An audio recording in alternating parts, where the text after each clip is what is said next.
Bienvenue dans le débat consacré à Vladimir Poutine en visite d'État à Pyongyang. La Russie et la Corée du Nord, deux puissances nucléaires sous sanctions internationales, pourraient approfondir leur partenariat stratégique. Poutine assure Kim Jong-un de son soutien indéfectible, dit-il, et il promet de développer des mécanismes alternatifs non contrôlés par l'Occident. Le président russe remercie aussi la Corée du Nord pour son soutien à l'opération spéciale, dit-il, en Ukraine. Les États-Unis se disent inquiets d'un tel rapprochement. La Chine n'est pas très à l'aise. La Corée du Sud surveille de près les préparatifs. Alors on va revenir justement sur les objectifs de Poutine et de Kim Jong-un. Qu'est-ce qui les rapproche? Est-ce notamment leur hostilité à l'égard de l'Occident?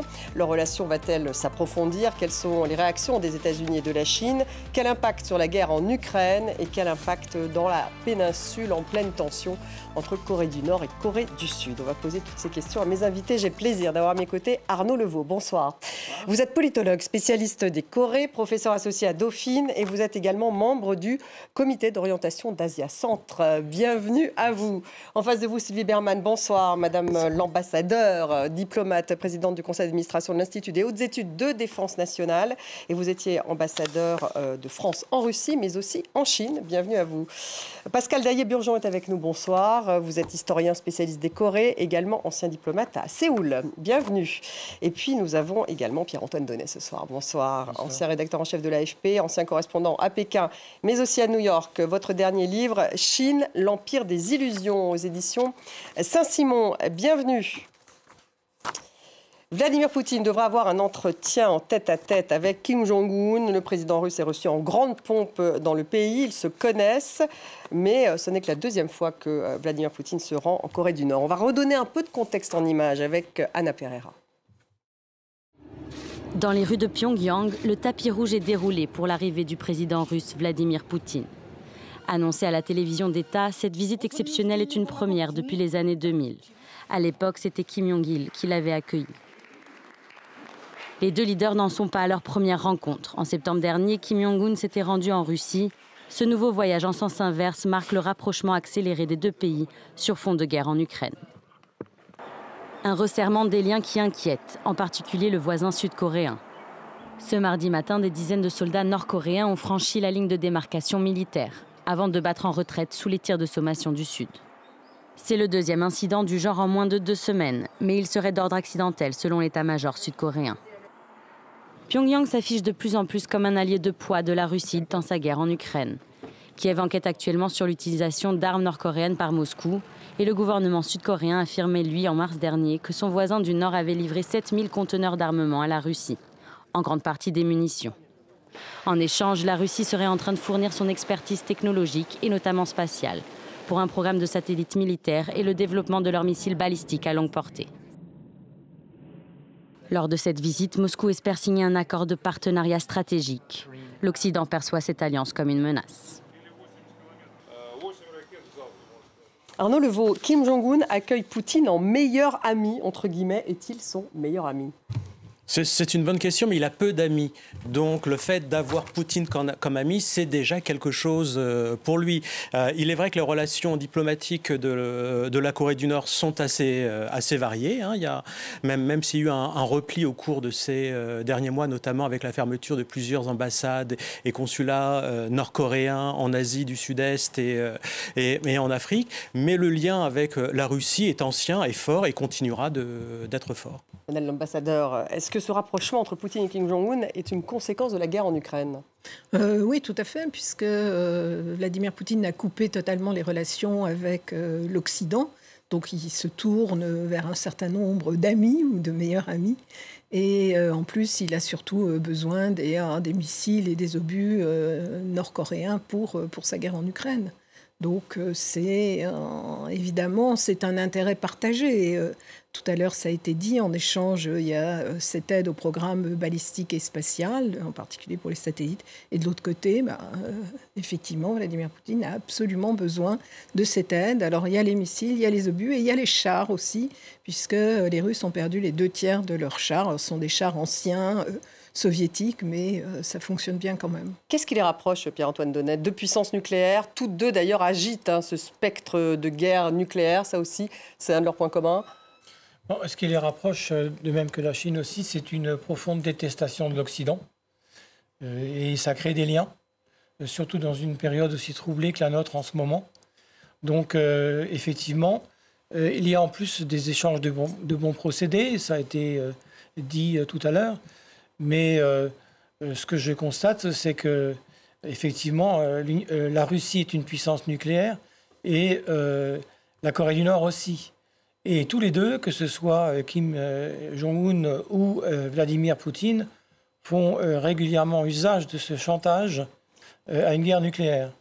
Ce qui d'ailleurs déplaît quand même assez profondément à la direction communiste chinoise.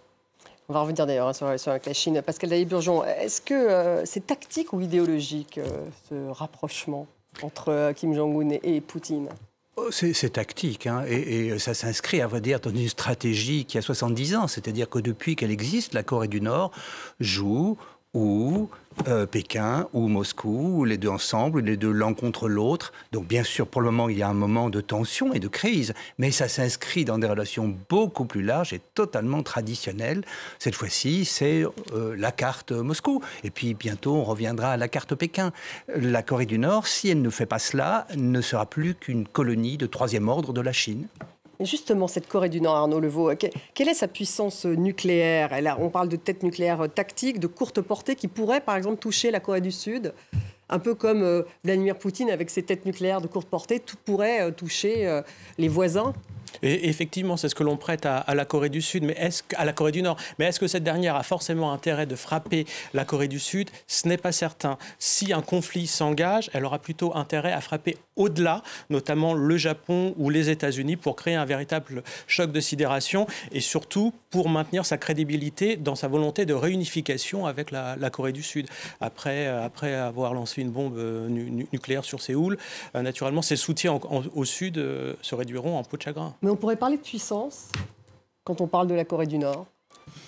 Non, je ne pense pas, parce qu'elle n'a pas tous les attributs de la puissance. Effectivement, c'est une puissance nucléaire, ça c'est incontestable, mais en même temps, c'est un pays qui a une situation économique catastrophique, qui connaît des famines et qui a besoin du soutien d'autres pays. Alors c'était la Chine, et ça permettait aussi à la Chine d'exercer une certaine influence sur la Corée du Nord, même si Kim Jong-un est beaucoup plus compliqué que son père et son grand-père, mais ce n'est pas une véritable puissance, mais elle a une capacité de nuisance, c'est incontestable.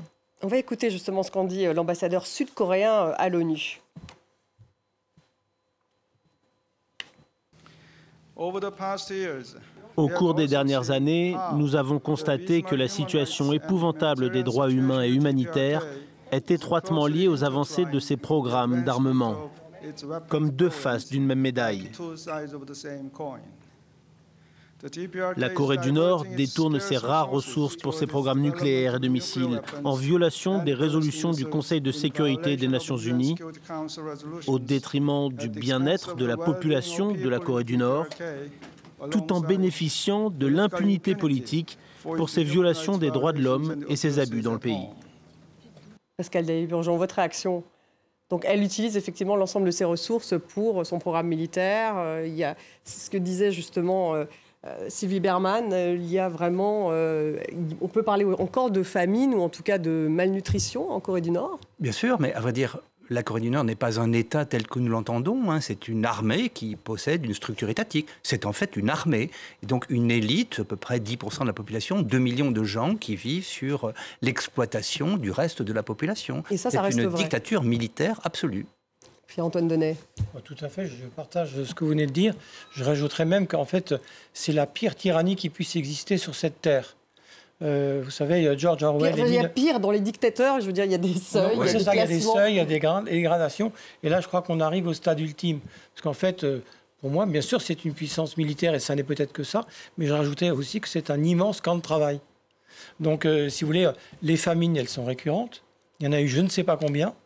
Alors, on arrive à le savoir alors que finalement si peu de journalistes... On arrivait à savoir parce qu'il y avait quand même des ONG sur place qui venaient justement apporter leur aide, aussi bien logistique qu'en produits alimentaires.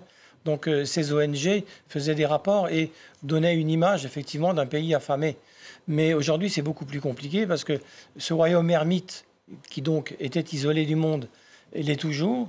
Mais aujourd'hui, travailler sur place, c'est devenu d'une complexité énorme. Donc on en sait moins, sauf qu'on voit effectivement deux personnages imprévisibles l'un et l'autre.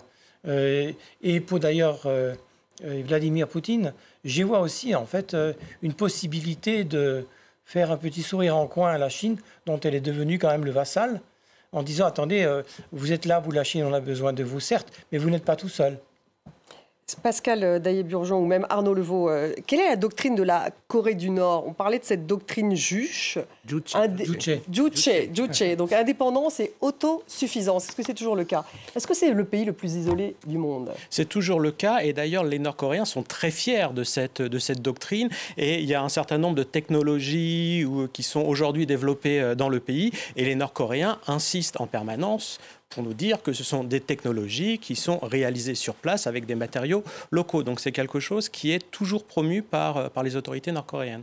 Donc là, en fait, si on reprend cette relation, Sylvie Berman, entre donc, Poutine et Kim Jong-un, parce qu'a priori on pense que les obus donc, sont utilisés par Poutine et donc exportés de Corée du Nord, et la Corée du Nord, elle, importerait donc quoi, des biens de consommation courante, de l'agroalimentaire, c'est ça l'échange? Elle importerait de l'agroalimentaire, mais surtout, elle pourrait acquérir une technique, justement, dont ils ne disposent pas complètement pour les satellites. Donc ils ont à apprendre des Russes encore sur le plan technologique. Simplement, à l'époque, les Russes n'étaient pas favorables à leur fournir. Les Russes avaient élaboré avec les autres membres permanents du Conseil de sécurité des sanctions qui visaient la Russie et qu'à l'époque, ils respectaient. Là, ils ne respectent plus les sanctions parce qu'effectivement, la guerre en Ukraine a complètement changé les choses. Et ça, c'est une décision de Vladimir Poutine, d'avoir justement décidé de ne plus respecter les sanctions à l'égard de la Corée du Nord. Totalement. Et d'ailleurs, il y a eu quelques mois, une résolution au Conseil de sécurité pour le maintien de la mission de contrôle des sanctions. Et la Russie s'y est opposée. Les États-Unis, en tout cas, se disent inquiets de ce rapprochement. On va écouter John Kirby. Ce qui nous préoccupe, c'est l'approfondissement de la relation entre ces deux pays. Pas seulement à cause de l'impact que cela aura sur le peuple ukrainien, car nous savons que des missiles balistiques nord-coréens sont toujours utilisés pour frapper des cibles ukrainiennes, mais aussi parce qu'il pourrait y avoir une certaine réciprocité qui pourrait affecter la sécurité de la péninsule coréenne. Nous n'avons pas encore vu les paramètres de tout cela se concrétiser, mais nous allons certainement suivre cela de très près. C'est une menace plus forte pour les États-Unis, si effectivement il y a approfondissement, ce qu'ils souhaitent faire de cet accord de sécurité? C'est incontestable. Alors vous savez, il y a le discours public et puis ce qui se dit en privé. Donc là, on va faire étalage d'une amitié indéfectible, etc. Il y aura un grand accord de coopération, ceci, cela. Ça, c'est la partie publique. Mais c'est ce qu'on ne sait pas qui est le plus important, bien entendu. Alors vous parliez de technologie et de l'aide russe, vous avez tout à fait raison. Et moi, j'y vois un volet qui est beaucoup plus grave, qui est une éventuelle coopération avec la Russie dans le domaine du nucléaire militaire.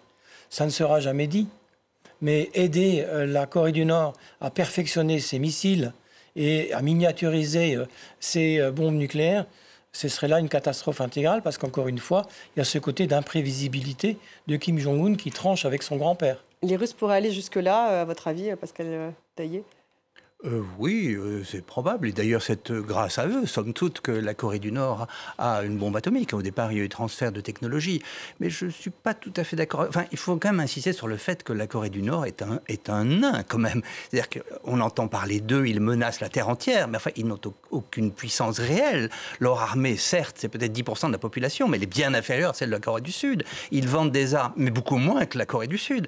La Corée du Nord n'est pas vraiment crédible. Donc, moi, je veux bien que pour M. Poutine, ce soit bien de distraire l'opinion et d'ouvrir un nouveau champ. Pour distraire l'opinion. Ah bah oui, il n'y a pas que l'Ukraine. Maintenant, on va en Asie, on est un grand chef international. Mais enfin, la Corée du Nord est un allié au pied d'argile, quand même. C'est pas grand-chose. Hein.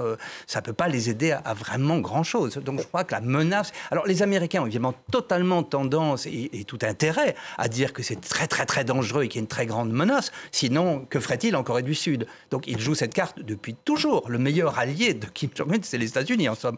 Mais en fait, la véritable menace de la Corée du Nord... Bon, et en plus, elle n'a pas vraiment renoncé à sa doctrine, qui est le nucléaire défensif défensif et pas le nucléaire offensif. Alors je veux bien qu'on dise la Corée du Nord. Oui, on peut envoyer des bombes partout, mais c'est pas sa ligne. Pour le moment, elle se défend. Si on l'attaque, elle emploiera la bombe atomique. Mais pour le moment, c'est la ligne défensive.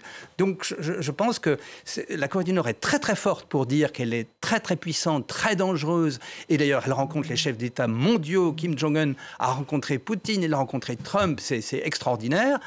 La menace n'est peut-être pas aussi forte qu'on veut bien le dire par rapport aux autres voisins. La puissance de la Chine, la puissance des États-Unis et la puissance de la Corée du Sud par rapport à celle de la Corée du Nord réduisent quand même tout cela à un jeu très politique. On va revenir sur la Chine, mais un mot tout de même sur ce qu'ont dit les Américains, Arnaud Levaux. Ils ont, il faut le préciser, une base. Il y a une base américaine en Corée du Sud. Donc on est quand même dans une configuration. Il y a plusieurs bases, effectivement. Il y a près de 28 000 soldats américains stationnés en permanence en Corée du Sud. Et d'ailleurs, les Sud-Coréens ont intérêt à rappeler cette présence américaine et à faire monter aussi en pression le risque nord-coréen, parce qu'il y a un risque dans quelques mois que Trump revienne à la Maison-Blanche. Et quand ce dernier était président, il y a eu des négociations extrêmement ardues entre les États-Unis et la Corée du Sud sur le prix à payer par la Corée du Sud pour l'entretien des troupes américaines. Voilà, les États-Unis avaient demandé une augmentation de 400%, ce qui avait fait bondir les Sud-Coréens. Et aujourd'hui, les Sud-Coréens ont peur d'un éventuel retour de Donald Trump et qu'ils remettent cette question sur la table. Et dans leur intérêt, faire monter le risque russe et nord-coréen est extrêmement important pour dire regardez aux Américains, c'est pas le moment c'est pas le bon moment pour vous de partir ou de nous mettre une pression supplémentaire. Sylvie Berman. Et en plus, on se souvient de Donald Trump, de cette espèce de meeting au sommet de Donald Trump et de Kim Jong-un, qui devait d'ailleurs aboutir sur un accord qui finalement n'a jamais rien donné. Est-ce que Joe Biden a une position très différente de Donald Trump, justement, dans la péninsule ? Oui, parce qu'il n'a pas essayé de négocier avec la Corée du Nord. Il considère que c'est un pays paria.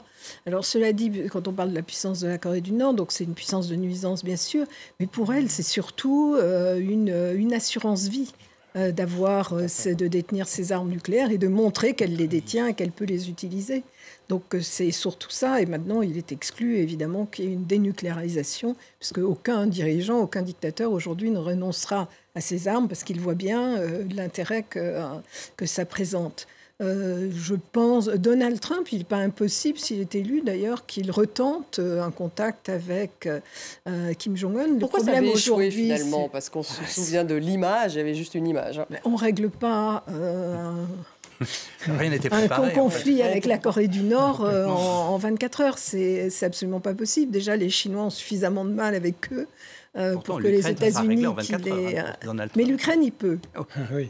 Non, il peut, pour d'autres raisons, mais à cause de son lien avec Poutine, qui sera peut-être prêt à un moment, et puis les Ukrainiens savent bien que la guerre ne peut pas durer éternellement. Donc vous dites que Trump peut régler le conflit ukrainien ? Ce sera peut-être pas en 24 heures, oui, je pense. Oui. C'est un autre sujet, mais c'est un autre sujet. Sur la Corée du Nord, si vous ne préparez rien, c'est pas avec une poignée de main que vous allez régler le problème. Les Chinois ont suffisamment de mal à contenir la Corée du Nord, et alors qu'ils les connaissent depuis des années. Et on va revenir d'ailleurs sur une question d'internaute. Pourquoi les alliances que passe Poutine font-elles paniquer les États-Unis et l'Union européenne ? Une question pour vous, Pierre-Antoine. Je ne pense pas qu'il y ait de panique. Le mot est vraiment exagéré. Mais l'inquiétude est là, c'est sûr, parce que si vous voulez... c'est non seulement une capacité de nuisance, mais c'est aussi Kim Jong-un un aventuriste. C'est-à-dire, vous l'avez dit, la Chine a toutes les peines du monde à exercer une influence sur lui, alors qu'elle était très proche de Kim Il-sung à l'époque, son grand-père. Elle était encore assez proche de Kim Jong-un, qui déjà n'était pas tout à fait comme son père, mais là, on a une sorte d'enfant gâté qui est en train de propulser sa fille sur le devant pour peut-être un jour lui succéder. Donc voilà, l'aventurisme, c'est malheureusement, c'est le cas dans bien des endroits de l'Asie aujourd'hui, surtout l'Asie de l'Est, avec une Chine, encore une fois, qui par contre, quand même, sur le fond, partage non seulement une détestation de l'Occident, mais aussi une volonté farouche d'écarter les États-Unis de la région, de chasser les États-Unis. Et alors là, les Russes sont d'accord, évidemment, et la Corée du Nord aussi. Vous êtes d'accord, Pascal Dailly-Burgeon ?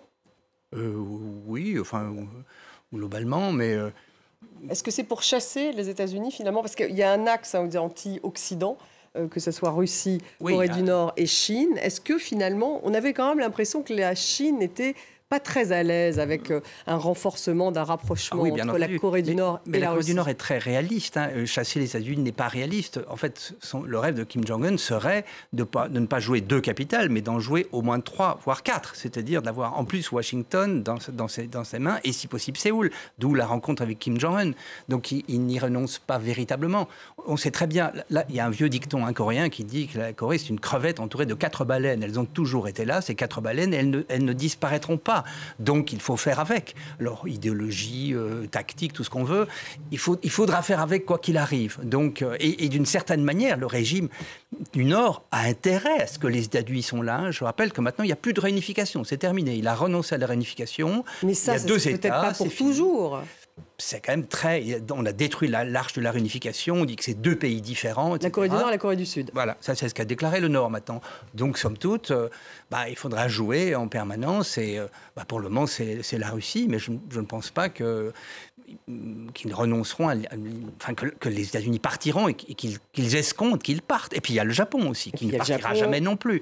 Donc il faut jouer à 4. Et pour le moment, il ne peut jouer qu'à 2. Bon, il espère qu'à un moment ou un autre, il pourra jouer à nouveau. Effectivement, si Donald Trump est élu, ça remet l'équation des États-Unis et peut-être de Séoul dans la balance. À part que le président Yoon, évidemment, d'extrême droite, est totalement hostile à la Corée du Nord. C'est même le grand classique de l'extrême droite sud-coréenne. Les méchants du Nord, et ça fait monter les votes en fait. Ils sont bien méchants. L'attitude du président actuel rajoute évidemment de l'huile sur le feu.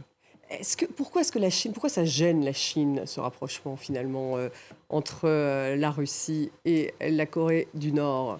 En fait, il y a 2 intérêts divergents. Aujourd'hui, la Russie essaye de constituer un axe de bouleversement et de la région et du monde, tandis que la Chine a plutôt intérêt à un maintien de la stabilité en Asie. Donc on est sur 2 approches qui sont totalement différentes. Et ce rapprochement entre la Corée du Nord et la Russie, ce n'est pas la première fois que ça arrive, ne correspond pas aux intérêts chinois actuels. Parce qu'il y a une vieille relation entre la Corée du Nord et la Chine. Est-ce que c'est justement la Chine le meilleur ami de la Corée du Nord? C'est une relation compliquée. La Corée a été un pays vassalisé par la Chine. Il y a toujours une méfiance par rapport à la surpuissance chinoise. Et donc, les voisins de la Chine, que ce soit la Corée, que ce soit la Mongolie, que ce soit le Vietnam, sont plutôt inquiets de cette montée en puissance chinoise et cherchent des relais ou des points d'appui extérieurs. Est-ce que la Chine a intérêt à maintenir, Sylvie Bermann, une zone tampon, justement parce que les bases américaines en Corée du Sud sont à 400 km de son territoire, et en même temps, ça peut l'arranger de n'être pas la seule, peut-être, à courir sur la scène internationale. Pyongyang, peut-être que les gesticulations de Pyongyang peuvent aussi lui servir. Alors, je ne suis pas sûre que ça lui serve vraiment parce qu'elle aime la stabilité, comme vous l'avez dit. La dernière chose dont elle a envie, c'est d'une guerre, d'un processus de réunification ou autre. Elle n'a pas envie d'avoir des réfugiés nord-coréens sur son sol. Donc, le statu quo l'arrange. Elle a essayé depuis des années, mais encore une fois, difficilement, comme on l'a tous dit, parce qu'il est assez incontrôlable. Donc, d'un côté, effectivement... la Russie peut apporter ce que la Chine apportait autrement, mais elle veut garder quand même cette forme de tutelle. Et on l'a vu justement au moment de la rencontre entre Donald Trump et Kim Jong-un. Il est arrivé dans un avion chinois. Parce que là aussi, c'était l'impression qui était donnée, c'est que la Chine perdait un peu d'influence. Et pour montrer qu'elle en avait, il est arrivé effectivement dans un avion officiel chinois mis à sa disposition. Il y a aussi cette question de Taïwan, Pierre-Antoine Donnet. Le Japon et la Corée du Sud qui avaient envoyé des parlementaires pour l'investiture justement du nouveau président Lay, honni par Pékin. Est-ce que ce positionnement de Taïwan joue dans cette équation? Oui, bien sûr, Taïwan est en filigrane, mais ce que je voudrais rajouter à ce que vous venez de dire, Madame l'ambassadeur, je souscris à ce que vous dites, dans le sens où ce que détestent le plus les partis communistes chinois, c'est l'aventure et ce qui n'est pas prévu.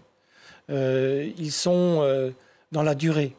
Et le facteur temps est différent pour eux qu'il l'est aujourd'hui pour Vladimir Poutine et dans une moindre mesure pour Kim Jong-un. Donc pour eux, c'est attendre que le fruit occidental devienne un fruit pourri qui tombe de lui-même. Alors ça peut se passer le 5 novembre prochain avec les élections aux États-Unis. Et donc là, ils auront tout à leur portée. Inutile de faire la guerre. À vrai dire, je ne pense pas qu'ils veuillent sacrifier des milliers de leurs concitoyens avec une guerre régionale, y compris même avec Taïwan. Donc autant attendre. Alors maintenant, s'agissant de Taïwan, là aussi, par contre, les intérêts sont convergents. Parce que ce qui se passe en Ukraine, évidemment, détourne une sorte de capacité militaire américaine sur ce théâtre-là. Et le détourne d'où ? Du théâtre de l'Asie de l'Est et en particulier Taïwan. Donc ça leur ouvre des perspectives qui sont un peu différentes, dont évidemment ils jouent aussi. Parce que ce sont de fins calculateurs qui se disent, bon, la porte est ouverte, nous allons continuer nos opérations d'intimidation à l'égard de la population taïwanaise, et puis on verra. On va justement écouter Jens Stoltenberg, le secrétaire général de l'OTAN, qui évoque cette question de l'Ukraine. La Corée du Nord a livré plus d'1 million d'obus d'artillerie à la Russie. La Corée du Nord aide donc la Russie à mener une guerre d'agression contre l'Ukraine. En retour, la Russie lui fournit la technologie nécessaire pour ses programmes militaires et nucléaires. Cela montre donc que la sécurité n'est pas régionale. Ce qui se passe en Ukraine et en Europe concerne l'Asie, et ce qui se passe en Asie concerne aussi l'Europe. Arnaud Levaux, est-ce que ça veut dire effectivement que la Russie peut gagner la guerre en Ukraine grâce à cette aide de la Corée du Nord et de la Chine ? Alors, de la Corée du Nord, sans doute pas. La Corée du Nord, ce qu'elle cherche avant tout, c'est aussi des marchés d'exportation pour son économie, le textile, les fruits de mer. L'armement est important. Oui, les obus, est-ce qu'ils sont essentiels à Poutine dans la guerre en Ukraine ? Les obus ils le sont nord-coréens aujourd'hui, mais au fur et à mesure que les capacités de production russes montent en puissance, le soutien nord-coréen perdra de son importance. Donc on peut espérer que ce rapprochement actuel soit simplement conjoncturel et n'obéisse pas forcément à une logique de long terme. Et quid de la Chine, l'aide de la Chine justement à la Russie, alors, l'impact sur la guerre en Ukraine la Chine a sans doute plus intérêt à une continuité de ce conflit que la Corée du Nord, qui est vraiment dans un moment d'opportunité, parce que ça permet à la Chine d'être véritablement dans une position dominante par rapport à la nature de la relation qu'elle entretient avec la Russie. Avec la Russie, Sylvie Berman, vous êtes d'accord ? Ça veut dire est-ce qu'on peut dire que la Russie aujourd'hui est un peu le vassal de la Chine avec juste cette guerre en Ukraine ? Alors moi, je ne pense pas que la Russie soit le vassal. En fait, il y a une relation asymétrique depuis une vingtaine d'années déjà, et chacun des deux pays en est conscient. Et chacun y trouve son intérêt. Et alors, on ne sait pas ce qui se passera à Taïwan, puisqu'on vit dans une période d'incertitude stratégique partout dans le monde. Mais elle peut très bien avoir besoin un jour du soutien de la Russie si elle intervient à Taïwan. Donc, je pense Est-ce qu'elle l'obtiendrait ? Bien sûr, bien sûr. Puisque aujourd'hui, il y a un soutien, non pas un soutien explicite d'ailleurs, parce que jamais la Chine n'a dit qu'elle soutenait l'intervention en Ukraine. Mais là, lors de leur dernière rencontre à Pékin, Vladimir Poutine a dit Xi Jinping a dit qu'il soutenait effectivement enfin, il ne soutient pas, c'est moins clair que ça, mais en revanche, Poutine a dit qu'il soutenait la position chinoise à Taïwan. Donc, je pense, oui, bien sûr, qu'ils l'obtiendraient.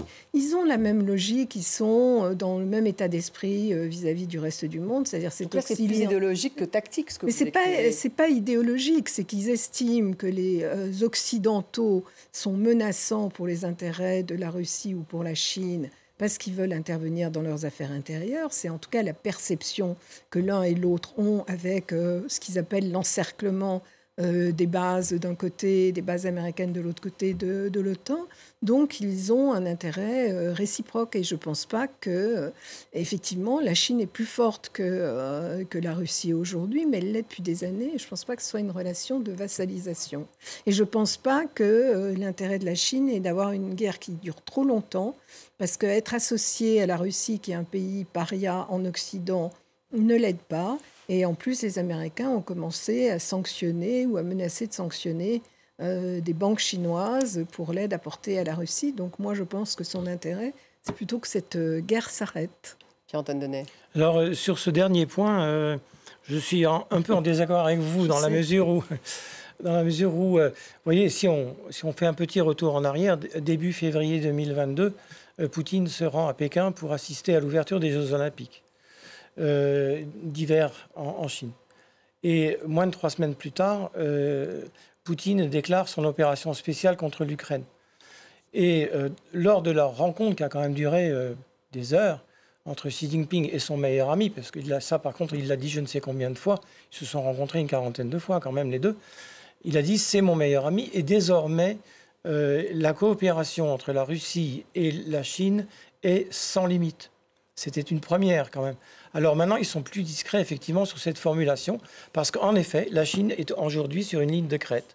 C'est-à-dire, d'un côté, elle a une économie qui n'est pas en lambeaux, mais en très mauvais état. Donc, cette économie a besoin des marchés occidentaux. Mais en même temps, l'intérêt bien compris stratégique de la Chine à long terme, c'est la victoire de Poutine en Ukraine. Et donc, c'est pour ça que la Chine mène ce que j'appelle, moi, une guerre par procuration. C'est-à-dire, bien entendu, sachant que les représailles et les sanctions seraient terribles s'il franchissait cette ligne rouge d'apporter une aide militaire directe à l'armée russe en Ukraine, pour éviter cela, eh bien, ils se servent de la Corée du Nord et de l'Iran. Guerre par procuration, Arnaud Levaux, vous diriez ça aussi?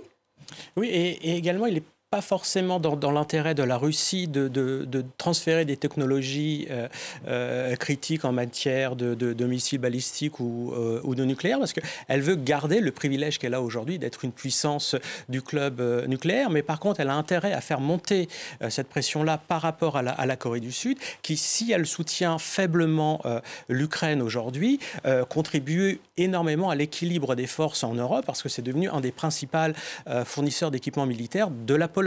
Et donc la Russie dit à la Corée du Sud, si vous livrez trop d'armements à la Pologne et que celle-ci ensuite en profite pour vider ses stocks en direction de l'Ukraine, moi, en réponse, je peux transférer des technologies critiques à la Corée du Nord. Donc je pense que c'est plutôt un jeu de pression qu'une véritable politique. Pascal Daillet-Burgon, donc en fait, Stoltenberg a raison lorsqu'il dit qu'il y a des intérêts finalement de ces différents pays d'Asie en Europe, si effectivement la Corée du Sud aide la Pologne et la Corée du Nord la Russie. Mais contrairement à la Corée du Nord qui clame depuis des décennies qu'elle est une puissance mondiale, la Corée du Sud est beaucoup plus calme, mais a quand même une puissance mondiale, une puissance culturelle, c'est absolument indéniable, tout le monde le sait, tout le monde le voit maintenant.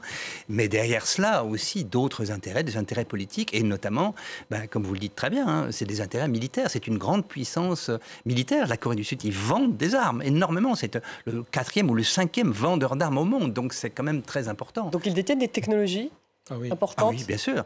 Dans l'armement. Ah oui, les grands chaebols que l'on connaît pour les téléphones portables, etc., ont aussi développé des technologies militaires depuis fort longtemps et ils sont très en pointe sur ce type de sujet. Mais ils veulent garder une relation particulière avec les États-Unis, les Coréens du Sud. Ah, ça, ils n'ont pas vraiment le choix. Hein. C'est-à-dire que la Corée et les États-Unis ne leur laissent absolument pas le choix. Mais en même temps, ils le souhaitent. Hein. Ils sont américanisés. Enfin, beaucoup de Sud-Coréens prétendent qu'ils sont le 51e État des États-Unis. Oui. Mais alors, lorsque vous disiez que c'était impossible de retrouver la paix entre la Corée du Nord et la Corée du Sud, Sylvie Berman, on se souvient lors de cet épisode, il y a quelques mois, de largage d'excréments de la Corée du Nord vers la Corée du Sud. C'était un des épisodes très étrange, il faut dire que c'était quand même assez particulier. Pourquoi est-ce qu'on a l'impression qu'en fait la tension n'a jamais été aussi grande entre la Corée du Sud et la Corée du Nord? Est-ce que c'est lié à tout ce qui vient d'être dit? Oui, tout à fait. Et puis, il y a une attitude provocatrice de la Corée du Nord, parce qu'en réalité, elle n'est jamais sanctionnée réellement et fortement pour ce qu'elle fait. Là, il y a eu des incidents de frontières, donc on dit que c'est un accident. Je n'en sais rien. Mais ce n'est peut-être pas un hasard que ça arrive à ce moment-là. Et c'est vrai qu'il y a une détestation entre les deux, donc avec un dirigeant sud-coréen qui, lui, n'est plus dans ce qu'ils appelaient à une époque la Sunshine Policy et le rapprochement avec la Corée du Nord. Et, donc il est dans l'affrontement, lui. Il est aussi dans l'affrontement. Et de l'autre côté, la Corée du Nord, c'est vrai qu'elle a détruit pas seulement l'Arche, mais tous les moyens de communication entre le Nord et le Sud qui avaient été mis en place. Est-ce qu'il pourrait y avoir un retour à la guerre de Corée? Écoutez, justement, vous faites bien de poser cette question, parce que là aussi, ça mérite un retour en arrière sur l'histoire. Parce qu'entre juillet 1950 et juin 1953, pendant cette fameuse guerre de Corée, ça a été l'épisode le plus sanglant de l'après-Deuxième Guerre mondiale, avec plus de 3 millions de morts, de disparus et de blessés. C'est considérable. Il y a eu une brutalité, mais extrême. Et là étaient engagés l'Union soviétique, la Chine et les Américains. L'Union soviétique et la Chine étant ensemble avec la Corée du bien Nord, sûr, parce que là, il y avait le Satan américain en phase 2, donc, et à leur porte. Donc là aussi, c'était urgent de réagir. Donc, et si bien qu'en 1953, donc juste après la fin de cette guerre de Corée, a été signé non pas un accord de paix, parce qu'il n'y en a pas, mais une simple armistice. Et si l'on voit aujourd'hui toutes ces structures militaires sud-coréennes performantes, c'est bien aussi parce que cette menace est existentielle pour eux, juste en face. Séoul est à moins de 100 km de la zone de démarcation. Et en face, vous avez des milliers de missiles qui visent Séoul. Donc s'il y avait une déclaration de guerre, Séoul serait détruit en quelques jours. Il faut le savoir. Pascal Burgeon. Je ne suis absolument pas d'accord. Alors là, d'abord, les gens du Sud n'y croient absolument pas. La menace du Nord, ça les fait rigoler. Enfin, ici, de voir tous les feuilletons qu'ils produisent. Ça, c'est peut-être les jeunes qui regardent TikTok, mais les autres le savent. Il n'y a pas des abris, justement, en Corée du Sud. Le jour où une bombe atomique explose, le dirigeant de Samsung rentre à Séoul. Enfin, il n'y croit absolument pas. Mais on ne parle pas de bombe atomique, là. Il n'y a pas de... Je parle de guerre conventionnelle. Et par ailleurs, la Corée du Nord, ce qui opposait le Nord et le Sud au moment de la guerre de Corée, c'était une vision idéologique de la Corée différente. La Corée du Nord n'a plus aucune idéologie. Le rêve des Coréens du Nord, c'est d'être la Corée du Sud, de vivre comme eux, c'est pas du tout le message qu'il transmet. Dirigeant peut-être, quoique, il a créé des quartiers de luxe, etc. dans sa ville. Enfin, il essaye de donner au moins à 10% de la population le niveau de vie de la Corée du Sud. Donc, pour cela, il faudrait que la population suive.